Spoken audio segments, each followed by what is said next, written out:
my mother-in-law or my mother's house की भाई अपने निगरानी में मेरी बेटी को रखो. I'm giving you help.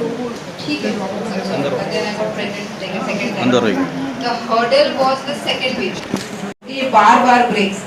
तो शादी के बाद बच्चे के बाद अगर कोई और प्लान कर रहा है तो और बच्चे, ये सब जो हर्डल्स है ना, उसको क्रॉस करने के लिए हमें आगे बढ़ना बहुत डिफिकल्ट हो जाता है. और ये चैलेंज जो है वो हम अपने बच्चों को, जो हमारे घर में अगर 6 साल का बच्चा है, 16 साल की बेटी है या 26 साल की बेटी है, उनको हमको सिखाना है कि बच्चा अगर ये जो है औरतों की जिंदगी का एक पड़ाव है, ये पड़ाव को हमको ओवरकम के आगे बढ़ना है.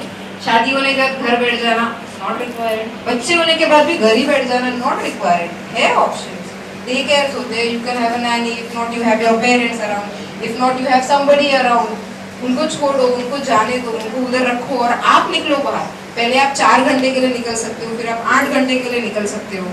ये सब हर्डल्स है जो हमको ओवरकम करना पड़ेगा और ये सबसे बड़ा चैलेंज एक वुमेन की जिंदगी में होता है. फिर ऐसा एक टाइम आया था कि जब दूसरा बच्चा हुआ तो मैंने बोला भाई आपको. नमस्कार, न्यूज़ ऑन इंडिया में आपका स्वागत है. आज मुंबई मराठी पत्रकार संघ में जमाते इस्लामी हिंद की ओर से वुमन एम्पावर के संदर्भ में मीटिंग की गई है. हमारे साथ एक सोशल वर्कर है. हम इस संदर्भ में आज क्या समुपदेशन हुआ उस संदर्भ में उनसे बातचीत करते हैं. मैम नमस्ते. नमस्ते. आपका नाम बताइए. मेरा नाम सना मलिक शेख है. बोलिए. आज जो वुमन एम्पावरमेंट के लिए यहाँ जो बैठक है उस संदर्भ में आपने उन्हें क्या मार्गदर्शन किया है? भाई मैंने उनको यही मार्गदर्शन किया है कि भाई जब तक एक औरत खुद नहीं ठाम लेगी कि मुझे कुछ करना है और आगे बढ़ना है, तो उसमें वो जागरूकता लाने का जो काम है उसकी माँ का है, उसके आसपास के लोगों का है और हमारे अपनी सोसाइटी का है कि भाई जो औरतें हैं वो आज पुरुषों से कम नहीं है. अंदर कुछ बात हो रही थी कि वुमेन्स की 50% रिजर्वेशन है, लेकिन मैं तो ये मानती हूँ कि भाई रिजर्वेशन तो आप लोगों के लिए है, जेंट्स के लिए है, मेंस के लिए है कि उन लोग सिर्फ 50% पे लड़ सकते हैं. बाकी के अगर वो है और जिधर रिजर्वेशन नहीं है हमारे लिए तो अगर 50 मेंस है 50 वुमेन्स है तो वुमेन्स तो मेंस के सीट पे भी लड़ सकती है. तो 100% रिजर्वेशन तो हमारे लिए ओपन ही है. तो हम कहाँ से निगलेक्टेड है?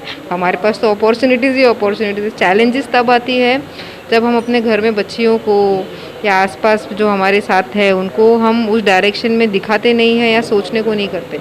आज हिंदुस्तान का या बोले तो सभी हर जगह का कल्चर अभी ऐसा हो गया या हमेशा से रहा है, अभी थोड़े बदलाव आ रहे हैं कि महिलाओं को घर संभालना, घर में रोटी बनाओ, खाना बनाओ, बच्चों को संभालो, उसके बाद वही उधर तक ही सीमित रखा जाता था. लेकिन बड़ी तादाद पे महिलाएं जो है, बच्चे जो हैं, आज की जो न्यू जनरेशन है बढ़ चढ़ के अपना काम कर रही हैं, कुछ कमा रही हैं, कुछ अपने उसके हिसाब से मतलब सिर्फ उनको एक जज्बा है कुछ करने का, कुछ बनने का, तो वो चल रहे हैं.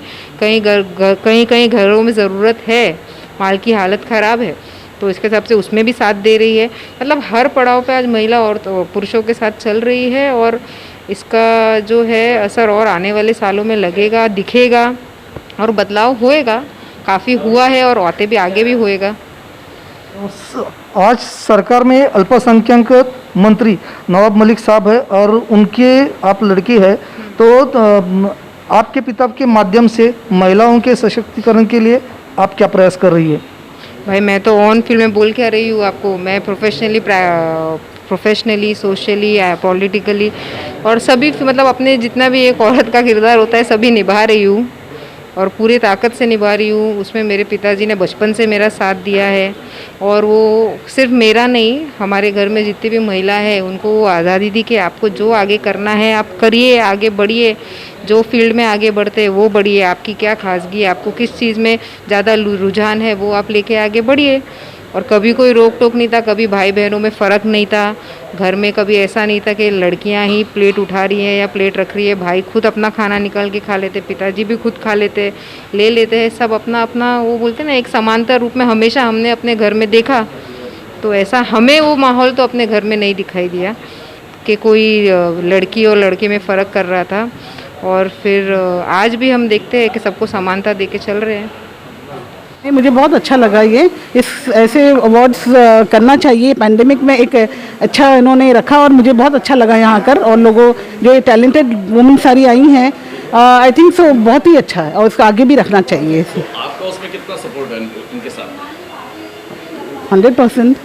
तो आप एक पॉलिटिकल पार्टी के हिसाब से सपोर्ट करना चाहते हो या इंडिविजुअल? नहीं, मैं तो ये जो वुमेन, आपके भाई जो है हाँ, काफी कद्दावर नेता है। जी जी, तो इसलिए मैं कहना चाहता हूँ, देखिए मैं दोनों इवेंचुअली मैं ये भी, और मैं सबसे बड़ी वुमेन्स एम्पावरमेंट पे बात हो रही है तो मैं इस पे ज़्यादा तवज्जो दे रही हूँ। मैम ने बोला था कि हर स्त्री के पीछे एक पुरुष का हाथ होता है, ऐसा लास्ट 9 इयर्स से काम कर रही हैं।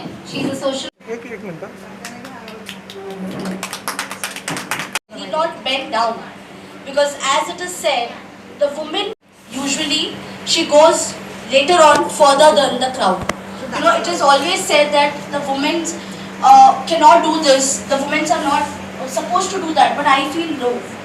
Till we have this positive attitude, I guess we all have that guts to go ahead, we can. Thank you so much.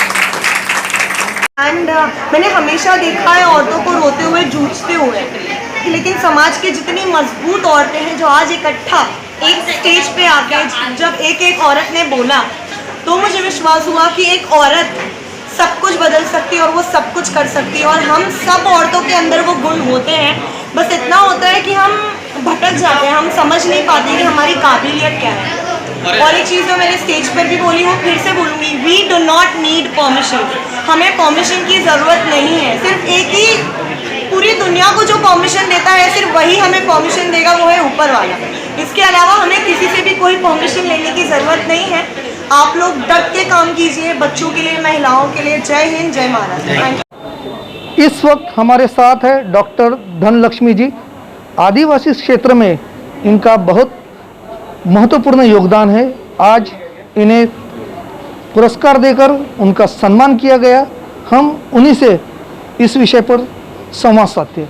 नमस्ते मैम, आज जो आपका सम्मान किया गया है, आदिवासी क्षेत्र में किस तरह से आपका कार्य हुआ? पहले तो धन्यवाद कहना चाहूँगी वुमेंस विंग JIH मुंबई, जिन्होंने मुझे ये सम्मान दिया।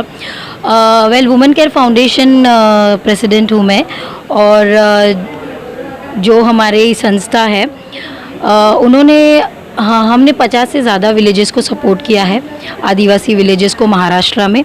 और बच्चों के एजुकेशन के लिए हम लोग काम करते हैं। जैसे अभी कोविड के समय बहुत सारे बच्चों के पेरेंट्स नहीं रहे, तो जैसे जो सिंगल पेरेंट है, जो सिंगल वुमन है, तो वैसी महिलाओं को हम मदद करते हैं उनके बच्चों के स्कूल के एजुकेशन फ़ीस भरने में।